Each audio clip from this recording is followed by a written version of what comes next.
Welcome to Soul Thrive, where we explore spirituality through healing trauma, shadow work, and applying the laws of the universe in order to master ourselves without the fear of the unknown.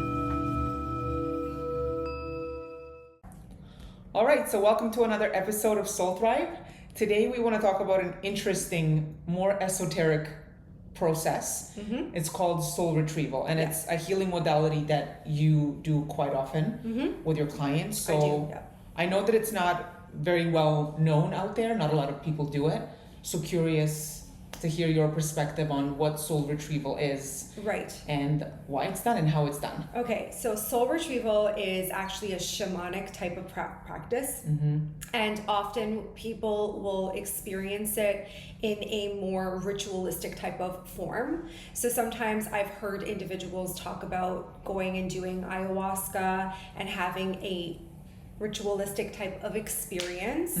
A shaman prepares certain things. Right. You obviously want to work with someone who is trauma informed that will help you on that journey when you're trying to retrieve a lost part of yourself. And when we say a lost part of yourself due to trauma, we have a lot of these pieces of ourselves that are very much fragmented. And, you know, whenever we talk about, you know, PTSD, or we talk about abuse or sexual abuse, from childhood experiences up until now that have implemented something in regards to your own sense of who you are, there could be a part of yourself that leaves, obviously, soul fragments. And it is the shaman's job to retrieve it in, let's say, and this is where it gets a little esoteric, Right. it's in a different realm or in a different dimension. So the part of you is stuck elsewhere. Yes. after a traumatic event happens. Yes. Does the person who inflicted trauma onto the individual, do they keep that part of it? Is that also possible? So they don't register that they're doing that, but Right. but depending on the severity of the trauma or the experience or the exchange, there could be a part of that taken from that person, and then of course they keep that. It's like they're holding on to pieces of you. Yeah. And I think we talked at one point, it can be a deceased loved one as well. Yes. Or someone Yes. who's also living, right? So, you know, I've been doing mediumship for a very long time, and I have seen soul fragments with deceased loved ones, and I tend to retrieve these parts back for individuals after I've done a reading, during a session, a one-on-one session with a person or client, when I'm working Right. on their energy. Most people don't have the awareness it's happening, but they always tend to walk away with, wow, I feel a sense of something came back, or a wholeness came back, or I feel like something came home to me again. I Right. feel different now that I'm walking away from this experience and having had a one-on-one session with you. And I do it a lot with my clients. You guys got to experience it recently. The soul retrieval part. And I always say, though, it is a process that you have to do the work, and you have to have a solid foundation. I was born with these extrasensory gifts, and soul retrieval is one of them. And so I can only reference what a shaman does, but I tend to tap into this type of frequency and energy very easily. And then I have the ability to go in and look at the experience and the trauma that the person's going through, and be able to retrieve that part back for them. Do you sometimes see the trauma when it occurs? Yes. I can. Right. I get visuals of the Like actual back in the past of what they've Yeah, experienced. so I can Yeah. actually visually see the impact, because it's in our energy, it's in our memory too. Like, it's not in your mental, like maybe you may not remember every little detail, but there are imprints. And because I'm psychic, I can see psychic imprints. And so when I'm looking at and working on certain traumas, I can feel and see the imprint that it's had, or the impact that it's had on that person. Yeah, or I guess the void that it's Yes. left because that Yes. part is not there. Yes, if there's a Right, void in right. that person too, it's very, very common with a void that cords of attachment and relationship dynamics or karmic relationships can kind of attach in that area of weakness, right? Because it is an element of like an exposed wound.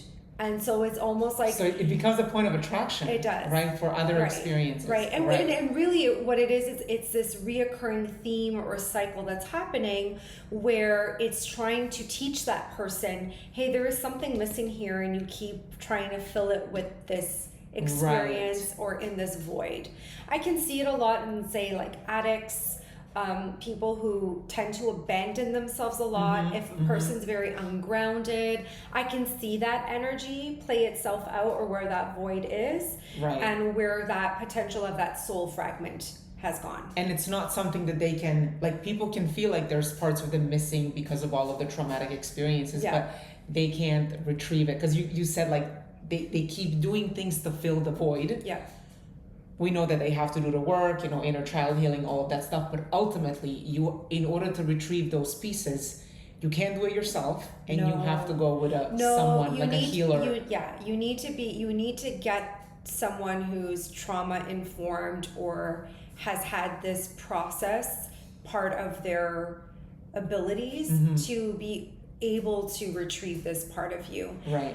Could you, over time, I mean, when you're thinking about day-to-day life and experiences, you're not paying attention to what it is that you could be doing or what you can't be doing, as far as, like, you really have to have self-awareness, like, to 110%. So that's why it's easier when you have someone step in and say, hey, let me help you with this, because I have no attachment to this experience for you. Right. And so it's just an easy energy and channel for me to be able to retrieve that part. 100%. And I know, like, we talked about when we did the workshop, we ended with a soul retrieval process. You talked about some of the common signs that someone may be disconnected from parts of themselves. Yeah. And you talked about, some of them. I'm just going to read them out here because I wrote down a bunch of notes, like emotional struggles. So persistently feeling empty, low self-esteem, even depression. Yes.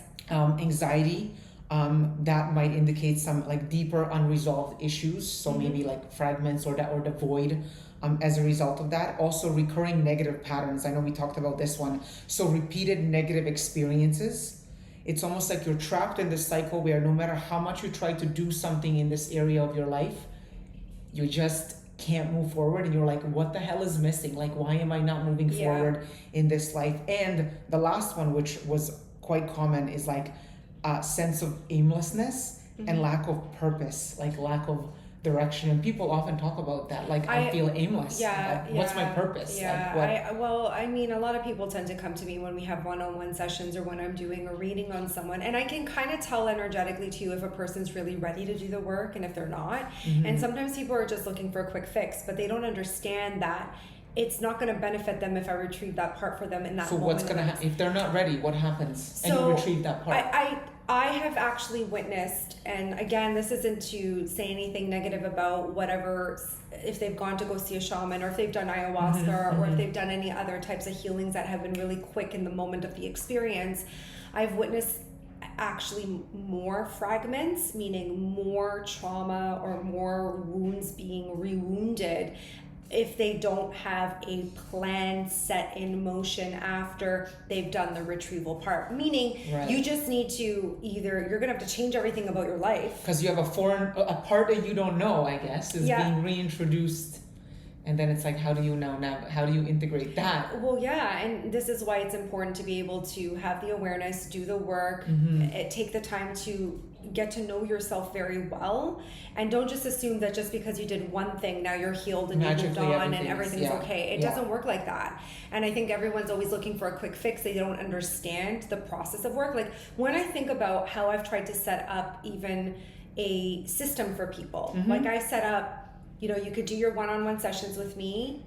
You have Soul Thrive, which is the membership platform. I teach in there every Saturday. I do, we have Soul Thrive Tuesdays where like people get to ask a question and I help aid in that process.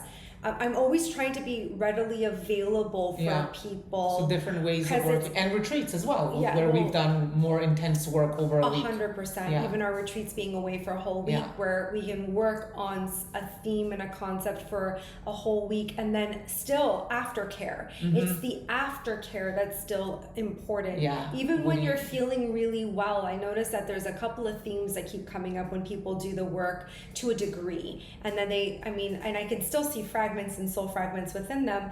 But the moment they feel like, oh, I've lost the weight, or I got into the relationship, now I don't need I'm done, I'm out, I don't need to do the work anymore because I got the thing that I've desired for so long. But shit's gonna come up. Well, not only that, if you've already got this soul fragment due to trauma, and there is this lack that's going in within you, you may have just filled the void with another trauma temporarily response. And then it's going to come back. Yeah.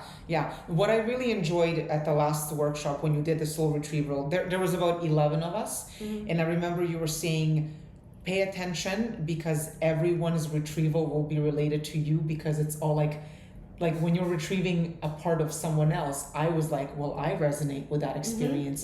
So it's almost like we all individually, like we worked on our individual part, but I feel like we also, because we share so much of the common trauma, I found that interesting. I'm like, I related to every person in the room. Yes. Well, by laws of attraction, you need to understand, right? Can't be in the same workshop. Right. By laws of attraction, like will always attract like. And so therefore, anything that's being mirrored in your experience is a vibrational match to your experience. And so when I'm retrieving one part of someone, I'm retrieving fragmented parts of yourself as well. Right. That doesn't necessarily mean I've retrieved your soul aspect in that moment, unless I've done a soul retrieval. Right. Okay, you. got it. But what I've done is, what I mean by fragments is the inner child aspect of things, where there's a consciousness split and an energy split. And so it gives me the opportunity to go, okay, well, I'm retrieving this person's soul, but now I can also retrieve these fragmented parts of this person. That's a vibrational match to this person. Right. So internal conflicts, parts that want one thing, parts that want the other thing. Exactly. So it's very interesting energetically when I'm working on people, because people don't understand this. This is intangible. You can't physically see it. You have to energetically experience it and feel it. Yeah. Because I know what I experienced was something that I've never experienced before. No, because you were ready for it, right? That's the thing and too. it was quick. That's another thing. Yes. Like we didn't have to get into we got into a meditation, but so I like to get people in a meditation or in a meditative state, and I tend to do that just with my own tone and frequency. My voice does it too. It's set up for tone and frequency. You can actually hear certain times where my tone will change. Your voice will change. But it's just based on like tone and frequency, and then there's a rhythm that occurs, like you were talking about the heartbeat. So your heartbeat starts to create this drumming process. Which, again, I think I've never experienced a shamanic type of process, but I'm sure there is some elements of maybe incorporating drumming or incorporating some form of music or a meditation that will get you into that state to prepare you for the retrieval. Right. My job, though, is because I was innately born with these extrasensory gifts, I can get into that part faster. Right.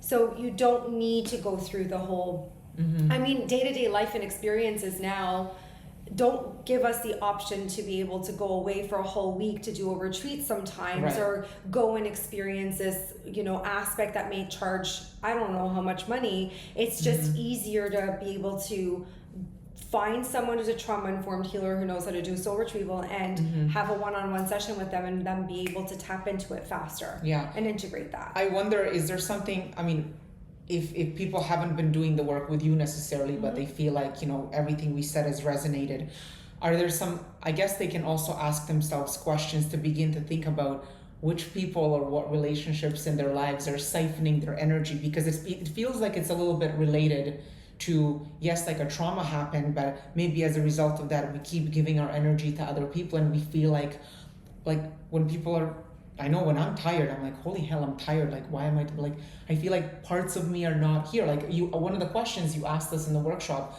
first class, was get into a meditation and then ask yourself, what percent are you operating at? And it was crazy because we had people operating at 40%, 45. I think my number was 65. And I'm like, wow, I'm not operating at my whole self. So there's definitely a void and a gap. And I'm attracting from that place. Yes. Yeah. Oh yeah. And imagine what the hell could I do? If I was at like 85. At like 100%. Newbie. Yeah, totally. Bye. Yeah. Ivana's gone. You don't know me. One is gone. So yeah, I mean, again, when we're looking at a soul fragment, we're looking at this part of us that has a void.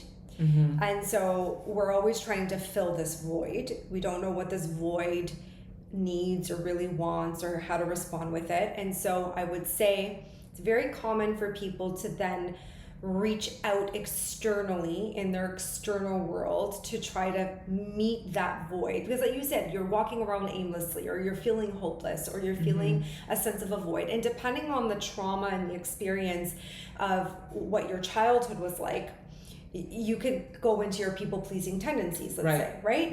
And so now it becomes about all these external relationships, and then you're having all these relationship dynamics, and that is feeding the void temporarily, but then you're siphoned, your energy is gone, you've abandoned yourself, you're not operating authentically, you're giving your power away to external circumstances, and that's exhausting, right? And so retrieving, let's say we were to sit down and look at why you people please, we would first have to look at why you do what you do.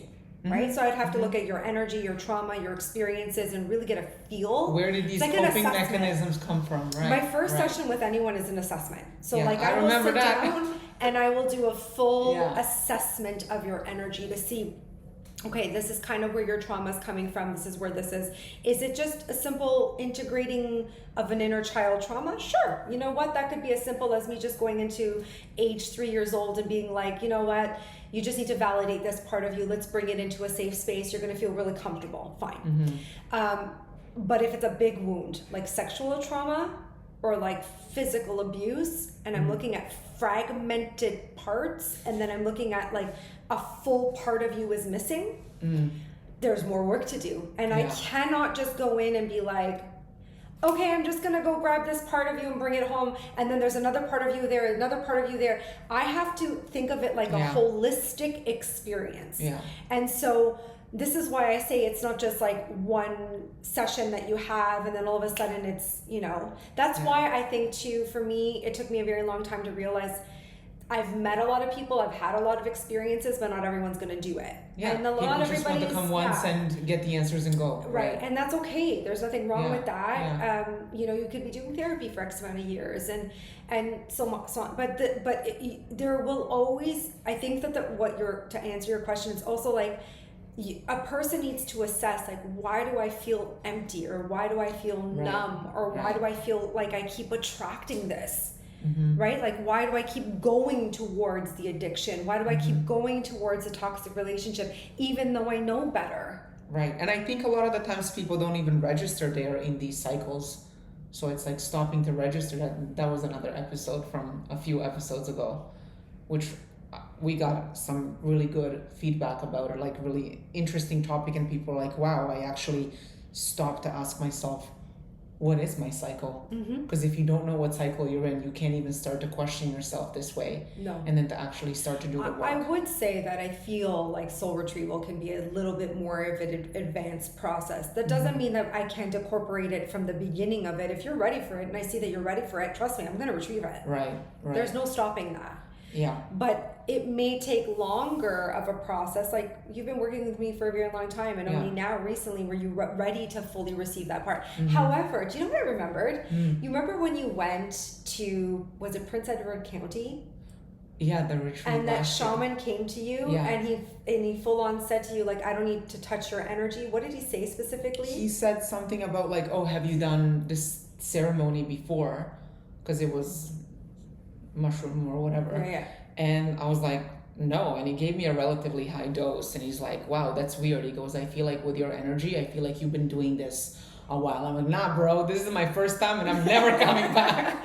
Well, I don't. No, for me, it's like I choose. I don't need to. Yeah. But this is a testament to the work. This is right. So I feel like people are gravitating towards like the ayahuasca or the microdosing, and all of that can be helpful to a degree, but that doesn't serve the overall process of you navigating your day-to-day life and experiences.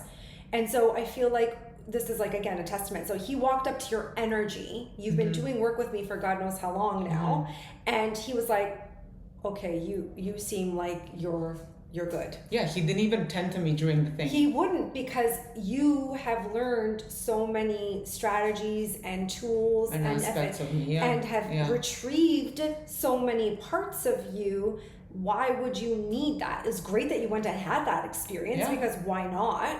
But that isn't, like, I'd rather, and it made me feel proud too, because I was like, well, yeah, she doesn't need that because she's been doing the work and she knows what that feels like. And people go once a month and do it. Oh, that's so sad. So it's like, why are you going once a month? And that's the integration part, right? It's like, but how are you then integrating? You're not that into your life if it's something that you have to do all the time. I don't know. Well, it's like altering your mindset, right? But I mean, I get it. I don't want to judge anyone for doing that. I personally wouldn't.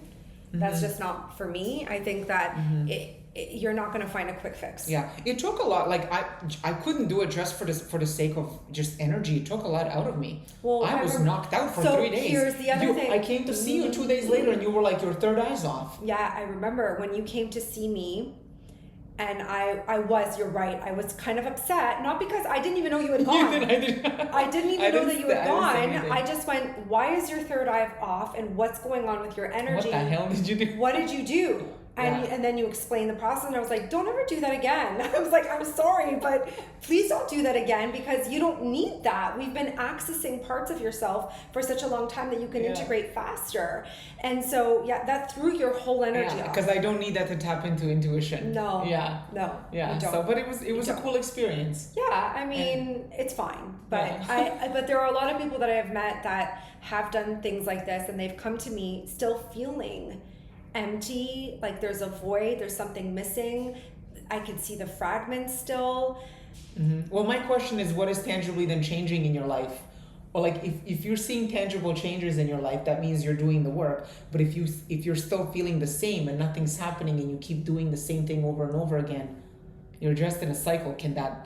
Listen, what worries me the most is, again, we have a tendency, and I think a lot of people don't realize this, is when the void is leading, okay? When the void is leading, we will go to two extremes. We will either go into feeding the void through addictive behavior patterns that are not for our healthy benefit, and then registering that that's not healthy, and then going into another direction and going into ceremonies and rituals, or like retreats all the time, and traveling a lot and doing all this, which is still the same feeling as being in the addictions. It's just a more positive, quote unquote, I think, for people with this is the bypassing part, right? Yes. So it's just, for some people it may integrate really quick because there's a plan, there's a system. They know that after they leave from this experience, they're going to leave the relationship, they're going to change the job, they're going to physical change, tangible changes. There's going to be they have a plan set up. They're like, you know what, I'm going to do this. I'm with this intention. I'm going in to retrieve these parts of me. I have a plan going in, and I have a plan coming out. Yeah. I'm not going in to just be like, whatever. What's going to happen, right? And that's a little bit more, I think, like, if people were more intentional, I'm not saying that you need to be like, I'm going to go retrieve this specific part of me. That's not what I'm communicating. What I'm saying is, if you go in with more of a plan of like, I'm willing to retrieve these parts, and then I'm willing to make the changes that I need in my life and my experiences, that's more of a healthier intention towards that. Yeah. And that shows me that you're not bypassing your experience. Right. But I've met a lot of people who do these things and their intention is in the wrong place, and they have underlying motivations, and they're not healing their trauma, and then things are getting progressively worse, and then they're coming to me and I'm going, but why'd you do that? I'm sorry, I'm not going to sit here and judge it, but I'm also going to say, okay, now we're here, let's figure out what we need to do to clean this vibration up, and we need to set up a new plan.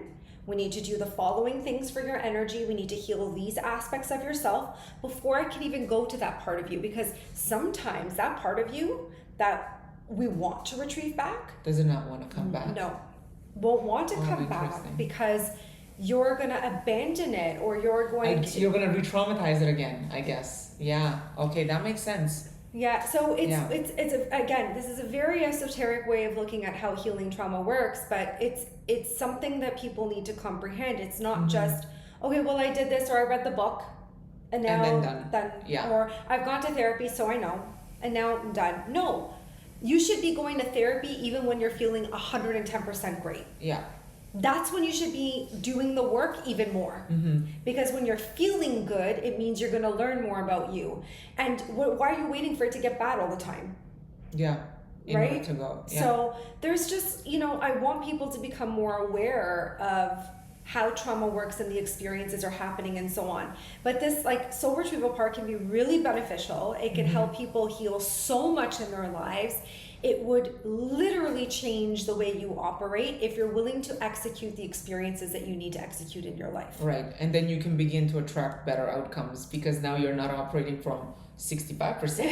Yeah.